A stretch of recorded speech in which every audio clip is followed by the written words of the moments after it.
Qalam va sichqon. Bir bor ekan, bir yo'q ekan. Oddiygina bir qalam bo'lgan ekan. Bir kuni uning egasi Valijon qalamini stol ustida unutib qoldiribdi.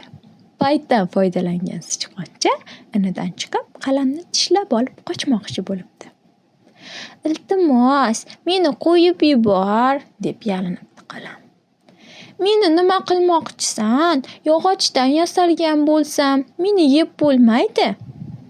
"Tishlarim qichishyapti, shuning uchun seni g'ajimoqchiman", debdi sichqoncha va qalamni qattiq tishlab olibdi. "Og'riyapti", deb baqiribdi qalam. "Men chizishni juda yaxshi ko'raman, maylimi so'nggi bor rasm chizsam", debdi qalam. Sichqon rozi bo'libdi. Qalam zo'rg'a nafasini rostlab, oppoq varaqqa kattagina aylana chizibdi. "Bu nima? Pishloqmi?" deb so'rabdi sichqoncha. "Bo'lishi mumkin", debdi bosiqlik bilan qalam va chizishda davom etibdi.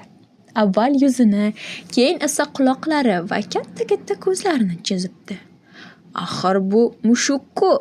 Yo'q, bo'ldi, chizma, iltimos", deb sichqon yugurgancha iniga qochib ketibdi. "Ha, bu haqiqiy mushuk", deb baqiribdi qalam. Shundan buyon sichqoncha inidan tashqariga chiqmaydigan bo'libdi. Valijonning qalami esa hali sog'-omon, faqat ozgina kichraygan xolos.